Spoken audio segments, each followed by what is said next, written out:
Welcome to my channel. ഇന്നലെ നടന്ന പരീക്ഷയുടെ ഉത്തരങ്ങളും അനുബന്ധ വിവരങ്ങളുമാണ് നമ്മൾ ഇന്നത്തെ ക്ലാസ്സിൽ ഉൾപ്പെടുത്തിയിരിക്കുന്നത്. ഇപ്പോൾ നിങ്ങൾ ക്ലാസ്സുകൾ അവസാനം വരെ കണ്ടതിന് ശേഷം താഴെ കമന്റ് ബോക്സിൽ പോയി ലിങ്ക് ഓപ്പൺ ചെയ്ത് ഇന്നത്തെ പരീക്ഷ എഴുതുക. ഇന്നത്തെ പരീക്ഷയിൽ കറണ്ട് അഫയേഴ്സ് ഭാഗത്തുള്ള ചോദ്യങ്ങളായിരിക്കും ഉണ്ടാവുക. ഇന്നത്തെ പരീക്ഷയുടെ സമയം 9:30 വരെ ആയിരിക്കും. ഇനി നാളത്തെ പരീക്ഷയിൽ ഫിസിക്സിൽ നിന്നും PSC മുൻ വർഷങ്ങളിൽ ചോദിച്ചിട്ടുള്ള ചോദ്യങ്ങളാവും ഉണ്ടാവുക. അപ്പോൾ നിങ്ങൾ നന്നായി തന്നെ പഠിച്ച് പരീക്ഷ എഴുതുക. ഇനി നിങ്ങൾ ആദ്യമായിട്ടാണ് ചാനൽ കാണുന്നതെങ്കിൽ പരീക്ഷയുടെ ലിങ്കും ക്ലാസ്സുകളുടെ നോട്ടിഫിക്കേഷൻ എല്ലാ ദിവസവും കൃത്യം തിങ്കൾ മുതൽ വെള്ളി വരെ കൃത്യം 6 മണിക്ക് ലഭിക്കുന്നതിനായി ചാനൽ സബ്സ്ക്രൈബ് ചെയ്യുന്നതോടൊപ്പം തൊട്ടടുത്തുള്ള ബെല്ലൈക്കണിൽ ഓൾ എന്നുള്ള ഓപ്ഷനാണ് നിങ്ങൾ പ്രസ് ചെയ്തിരിക്കുന്നതെന്ന് ഉറപ്പുവരുത്തുകയും ചെയ്യുക. ഇനി നിങ്ങൾക്ക് എന്തെങ്കിലും അഭിപ്രായങ്ങൾ ഉണ്ടെങ്കിൽ തീർച്ചയായും കമന്റ് ചെയ്യാവുന്നതാണ്. അതനുസരിച്ച് നമ്മൾ ക്ലാസ്സുകളിൽ മാറ്റം വരുത്താൻ ശ്രമിക്കുന്നതാണ്. ഇന്നലെ നടന്ന പരീക്ഷയിൽ ഏറ്റവും കൂടുതൽ മാർക്ക് നേടിയവരുടെ പേരുകളാണ് ഇപ്പോൾ നൽകിയിരിക്കുന്നത്. അപ്പോൾ എല്ലാവർക്കും അഭിനന്ദനങ്ങൾ. ഇനി നിങ്ങൾക്ക് ക്ലാസ്സുകൾ ഇഷ്ടപ്പെടുന്നുണ്ടെങ്കിൽ ലൈക്ക് ചെയ്യുക. അപ്പോൾ നമുക്ക് ക്ലാസ്സിലേക്ക് പോകാം. ഒന്നാമത്തെ ചോദ്യം, രാസസൂര്യൻ എന്നറിയപ്പെടുന്ന ലോഹം. രാസസൂര്യൻ എന്നറിയപ്പെടുന്ന ലോഹം ഏതാണ്? മഗ്നീഷ്യം. രാസസൂര്യൻ എന്നറിയപ്പെടുന്ന ലോഹമാണ് മഗ്നീഷ്യം. ഇനി milk of magnesia. Milk of magnesia എന്നറിയപ്പെടുന്നതാണ് മഗ്നീഷ്യം ഹൈഡ്രോക്സൈഡ്. മഗ്നീഷ്യം ഹൈഡ്രോക്സൈഡ് ആണ്. മഗ്നീഷ്യം ഹൈഡ്രോക്സൈഡ് ആണ് മിൽക്ക് ഓഫ് മഗ്നീഷ്യ എന്നറിയപ്പെടുന്നത്. മിൽക്ക് ഓഫ് മഗ്നീഷ്യ എന്നറിയപ്പെടുന്നത് മഗ്നീഷ്യം ഹൈഡ്രോക്സൈഡ് ആണ്. ഇനി ടൂത്ത് പേസ്റ്റിൽ അടങ്ങിയിരിക്കുന്ന മഗ്നീഷ്യം സംയുക്തം. ടൂത്ത് പേസ്റ്റിൽ അടങ്ങിയിരിക്കുന്ന മഗ്നീഷ്യം സംയുക്തമാണ് ഏത്? Magnesium carbonate. Magnesium carbonate. Magnesium carbonate tooth പേസ്റ്റിൽ അടങ്ങിയിരിക്കുന്ന മഗ്നീഷ്യം സംയുക്തമാണ് മഗ്നീഷ്യം കാർബണേറ്റ്. അപ്പൊ ഒന്നുകൂടെ നോക്കാം. രാസസൂര്യൻ എന്നറിയപ്പെടുന്ന ലോഹമാണ് മഗ്നീഷ്യം. ഇനി മിൽക്ക് ഓഫ് മഗ്നീഷ്യ എന്നറിയപ്പെടുന്നത് മഗ്നീഷ്യം ഹൈഡ്രോക്സൈഡ് ആണ്. ഇനി മഗ്നീഷ്യം കാർബണേറ്റ് എന്തിൽ അടങ്ങിയിരിക്കുന്ന സംയുക്തമാണ്? ടൂത്ത് പേസ്റ്റിൽ അടങ്ങിയിരിക്കുന്ന മഗ്നീഷ്യം സംയുക്തമാണ് മഗ്നീഷ്യം കാർബണേറ്റ്. അടുത്തത്, ഏറ്റവും ഭാരം കുറഞ്ഞ ലോഹം. ഏറ്റവും ഭാരം കുറഞ്ഞ ലോഹം ഏതാണ്? ലിഥിയം. ഏറ്റവും ഭാരം കുറഞ്ഞ ലോഹം ലിഥിയം. ഏറ്റവും ഭാരം കുറഞ്ഞ ലോഹം ലിഥിയം. അതുപോലെ തന്നെ ഏറ്റവും സാന്ദ്രത കുറഞ്ഞ ലോഹവും ഏത് തന്നെയാണ്? ലിഥിയമാണ്. അപ്പൊ ഏറ്റവും ഭാരം കുറഞ്ഞത് അതുപോലെ തന്നെ സാന്ദ്രത കുറഞ്ഞതും ഏത് തന്നെയാണ്? ഭാരം സാന്ദ്രത കുറവ് ഏറ്റവും കുറവുള്ളത് ലോഹം ലിഥിയമാണ്. ഇനി ഏറ്റവും ഭാരം കൂടിയ ലോഹം. ഏറ്റവും ഭാരം കൂടിയ ലോഹം ഏതാണ്? ഓസ്മിയം. ഏറ്റവും ഭാരം കൂടിയ ലോഹം ഓസ്മിയം. ഏറ്റവും ഭാരം കൂടിയ ലോഹം ഓസ്മിയം. ഇനി ഏറ്റവും സാന്ദ്രത കൂടിയതും ഏറ്റവും സാന്ദ്രത കൂടിയതുമായ ലോഹം ഏത് തന്നെയാണ്? ഓസ്മിയം. അപ്പൊ ഏറ്റവും ഭാരം കൂടിയ ലോഹം, ഏറ്റവും സാന്ദ്രത കൂടിയ ലോഹം അത് ഓസ്മിയം. ഇനി ലിഥിയം എന്തൊക്കെയാണ്? ഏറ്റവും ഭാരം കുറഞ്ഞ ലോഹം അതുപോലെ തന്നെ ഏറ്റവും സാന്ദ്രത കുറഞ്ഞ ലോഹവും ഏതാണ്? ലിഥിയമാണ്. ഇനി ദ്രവണാങ്കം, മെൽറ്റിംഗ് പോയിന്റ്. ദ്രവണാങ്കം ഏറ്റവും ഉയർന്ന ലോഹം. ദ്രവണാങ്കം ഏറ്റവും ഉയർന്ന ലോഹം അത് ടങ്സ്റ്റൺ. ദ്രവണാങ്കം ഏറ്റവും ഉയർന്നത് ടങ്സ്റ്റൺ. ദ്രവണാങ്കം ഏറ്റവും ഉയർന്നത് ടങ്സ്റ്റൺ. ഇനി ഏറ്റവും കുറവ്, ദ്രവണാങ്കം ഏറ്റവും കുറഞ്ഞ ലോഹം, ദ്രവണാങ്കം ഏറ്റവും കുറഞ്ഞത് മെർക്കുറി. ദ്രവണാങ്കം കുറവ് അത് മെർക്കുറിക്കാണ്. ദ്രവണാങ്കം കുറവ് ഏറ്റവും കുറഞ്ഞ ലോഹം അത് മെർക്കുറി. അപ്പൊ ഒന്നുകൂടെ നോക്കാം. ഏറ്റവും ഭാരം കുറഞ്ഞത്, ഏറ്റവും സാന്ദ്രത കുറവുള്ള ലോഹം അത് ലിഥിയം. ഏറ്റവും ഭാരം കൂടിയത് അതുപോലെ തന്നെ സാന്ദ്രത ഏറ്റവും കൂടിയതുമായ ലോഹം അത് ഓസ്മിയം. ഇനി ദ്രവണാങ്കം ഏറ്റവും ഉയർന്ന ലോഹം അത് ടങ്സ്റ്റൺ. ദ്രവണാങ്കം ഏറ്റവും കുറഞ്ഞ ലോഹം അത് മെർക്കുറി. ഇനി ലോഹങ്ങളെ കുറിച്ചുള്ള പഠനശാഖ, ശാസ്ത്രശാഖ, ലോഹങ്ങളെ കുറിച്ചുള്ള പഠനശാഖയാണ് എന്ത്? മെറ്റലർജി. ലോഹങ്ങളെ കുറിച്ചുള്ള പഠനശാഖ അറിയപ്പെടുന്നതാണ് മെറ്റലർജി. ഇനി മൂലകങ്ങളെ ലോഹങ്ങൾ അലോഹങ്ങൾ എന്നിങ്ങനെ വേർതിരിച്ച ആരാണ്? മൂലകങ്ങളെ ലോഹങ്ങൾ അലോഹങ്ങൾ എന്നിങ്ങനെ വേർതിരിച്ചത് ആരാണ്? Antonio Lavoisier. അന്റോണിയോ ലാവോസിയ എന്താ ചെയ്തത്? മൂലകങ്ങളെ ലോഹങ്ങൾ അലോഹങ്ങൾ എന്ന് വേർതിരിച്ചു. ലോഹങ്ങൾ അലോഹങ്ങൾ എന്ന് മൂലകങ്ങളെ വേർതിരിച്ച ആരാണ്? Antonio Lavoisier. ഇനി ലോഹങ്ങളുടെ രാജാവ് എന്നറിയപ്പെടുന്നത് ആരാണ്? ലോഹങ്ങളുടെ രാജാവ് അത് സ്വർണം. ലോഹങ്ങളുടെ രാജാവ് എന്നറിയപ്പെടുന്നത് സ്വർണം. ലോഹങ്ങളുടെ രാജാവ് എന്നറിയപ്പെടുന്നത് സ്വർണമാണ്. അപ്പൊ ഒന്നുകൂടെ നോക്കാം. മഗ്നീഷ്യം എങ്ങനെ വിശേഷിപ്പിക്കുന്നു? രാസസൂര്യൻ എന്നറിയപ്പെടുന്നതാണ് മഗ്നീഷ്യം. ഇനി ഹൈഡ്രജൻ മഗ്നീഷ്യം ഹൈഡ്രോക്സൈഡ് എന്താണ്? മിൽക്ക് ഓഫ് മഗ്നീഷ്യം എന്നറിയപ്പെടുന്നതാണ് മഗ്നീഷ്യം ഹൈഡ്രോക്സൈഡ്. ഇനി മഗ്നീഷ്യം കാർബണേറ്റ് എന്തിലടങ്ങിയിരിക്കുന്ന മഗ്നീഷ്യം സംയുക്തമാണ്? ടൂത്ത് പേസ്റ്റിൽ അടങ്ങിയിരിക്കുന്ന മഗ്നീഷ്യം സംയുക്തമാണ് മഗ്നീഷ്യം കാർബണേറ്റ്. ഏറ്റവും ഭാരം കുറഞ്ഞത് അതുപോലെ തന്നെ ഏറ്റവും സാന്ദ്രത കുറഞ്ഞതുമായ ലോഹമാണ് ലിഥിയം. ഇനി ഏറ്റവും ഭാരം കൂടിയതും ഏറ്റവും സാന്ദ്രത കൂടിയതുമായ ലോഹം അത് ഓസ്മിയം. ഈ മെൽറ്റിംഗ് പോയിന്റ് ഏറ്റവും ദ്രവണാങ്കം ഉയർന്ന ലോഹം ടങ്സ്റ്റൺ, ഏറ്റവും ദ്രവണാങ്കം കുറഞ്ഞ ലോഹം അത് മെർക്കുറി. ഇനി ലോഹങ്ങളെ കുറിച്ചുള്ള ശാസ്ത്ര ശാഖയാണ് മെറ്റലർജി. ഇനി അന്റോണിയോ ലാവോസിയ എന്ത് ചെയ്തു? മൂലകങ്ങളെ ലോഹങ്ങൾ അലോഹങ്ങൾ എന്ന് വേർതിരിച്ചു. ഇനി സ്വർണത്തിനെ എങ്ങനെ വിശേഷിപ്പിക്കുന്നു? ലോഹങ്ങളുടെ രാജാവ് എന്നറിയപ്പെടുന്നത് സ്വർണമാണ്.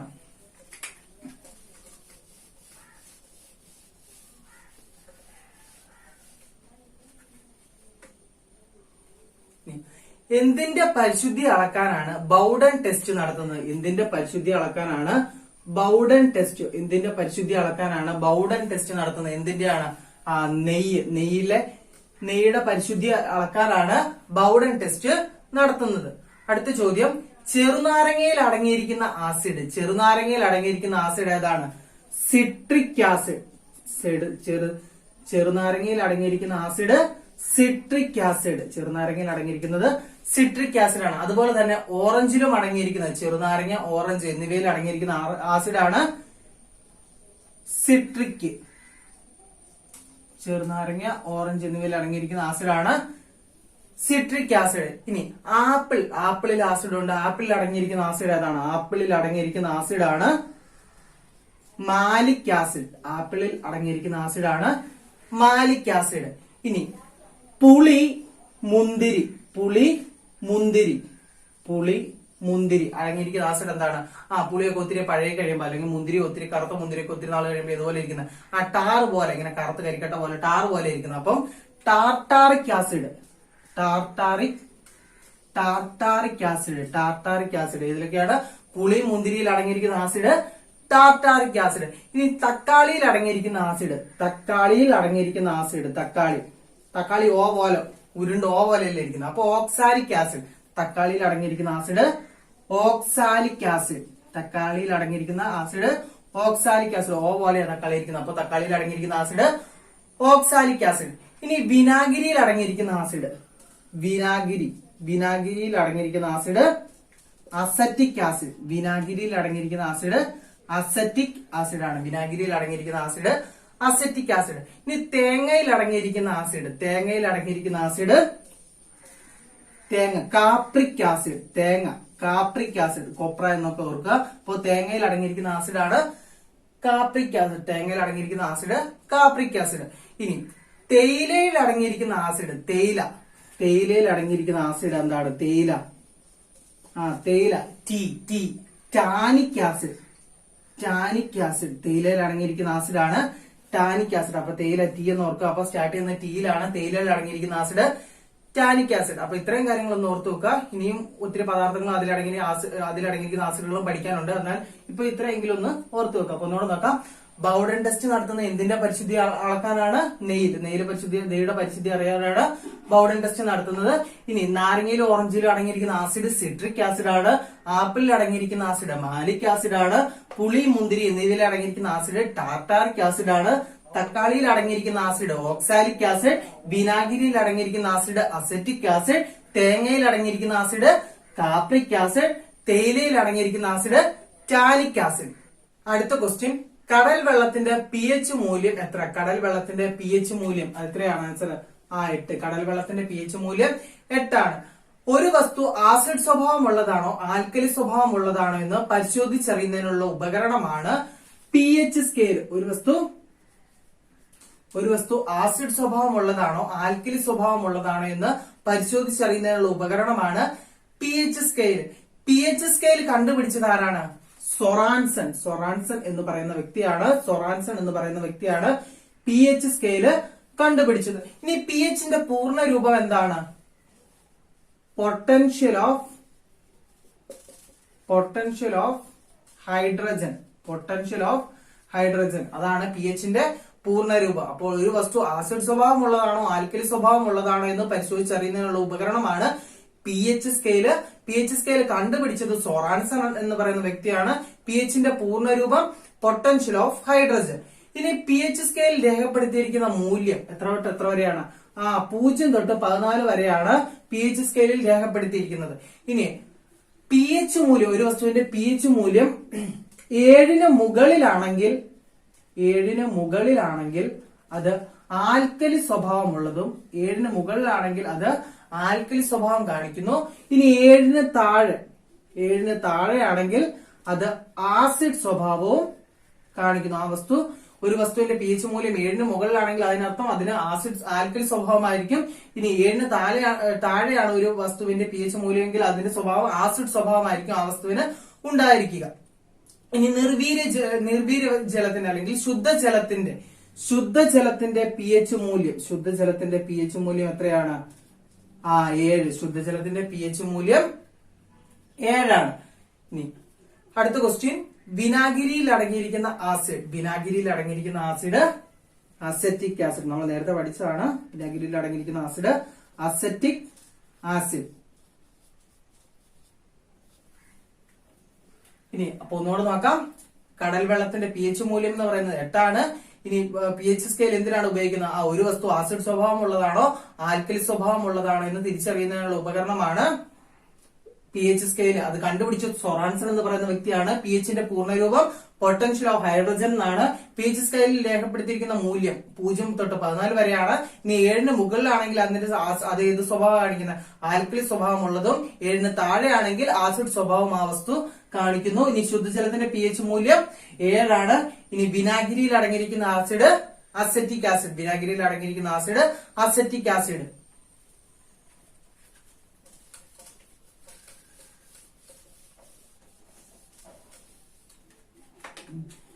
ഇനി ചിരിപ്പിക്കുന്ന വാതകം എന്നറിയപ്പെടുന്നത് ചിരിപ്പിക്കുന്ന വാതകം ഏതാണ്? ചിരിപ്പിക്കുന്ന വാതകം നൈട്രസ് ഓക്സൈഡ്. ചിരിപ്പിക്കുന്ന വാതകം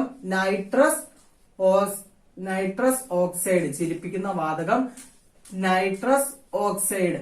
ഇനി ചീഞ്ഞ മുട്ടയുടെ ഗന്ധമുള്ള വാതകം. ചീഞ്ഞ മുട്ടയുടെ വാതകം അത് ഇതിനാണ് ഹൈഡ്രജൻ സൾഫൈഡ്. ചീഞ്ഞ മുട്ടയുടെ ഗന്ധമുള്ള വാതകമാണ് ഹൈഡ്രജൻ സൾഫൈഡ്. ഇനി ജ്വലനത്തെ സ്വയം ജ്വലിക്കുന്ന വാതകം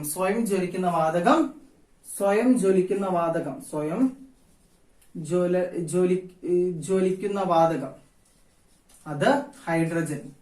സ്വയം ജ്വലിക്കുന്ന വാതകമാണ് ഹൈഡ്രജൻ.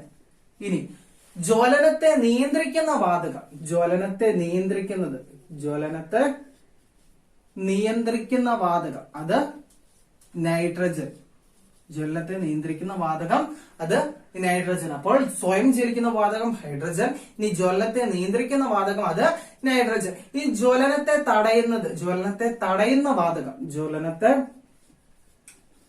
തടയുന്ന വാതകം അത് കാർബൺ ഡൈ ഓക്സൈഡ്. ജ്വലനത്തെ തടയുന്നത് കാർബൺ ഡൈ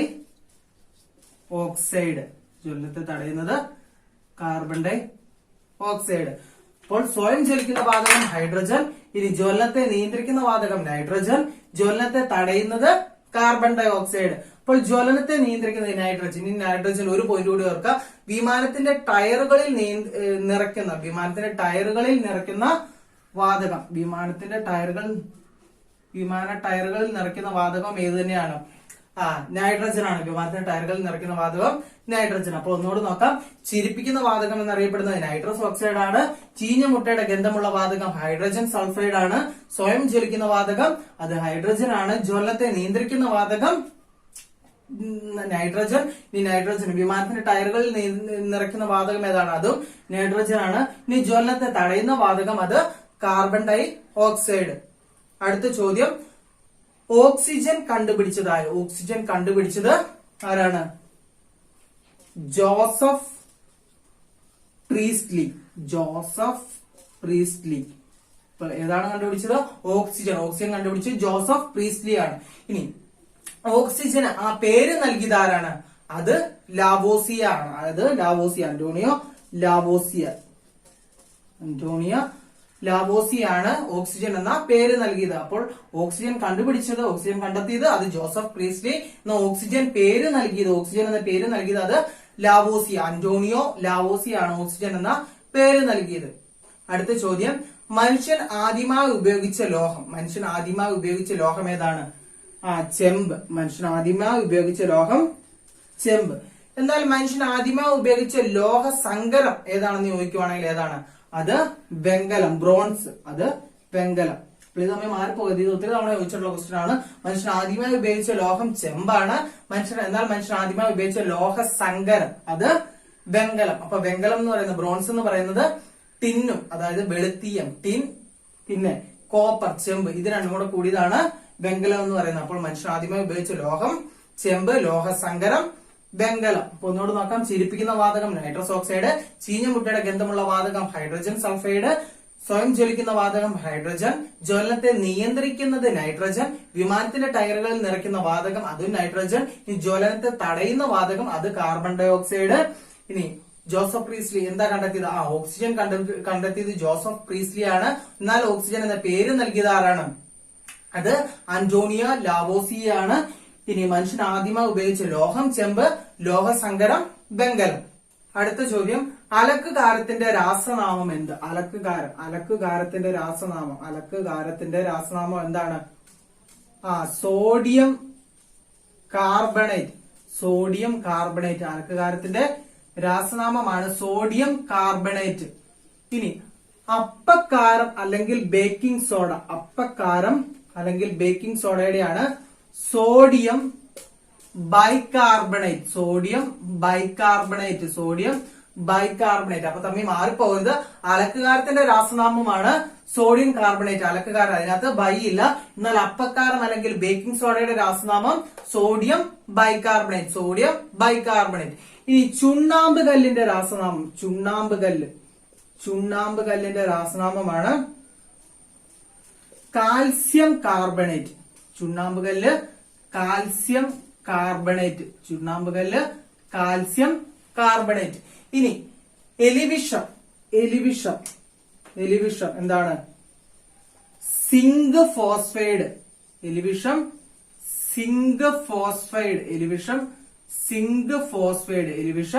സിങ്ക് ഫോസ്ഫൈഡ്. ഇനി പാറ്റാ ഗുളിക. നാഫ്തലിൻ.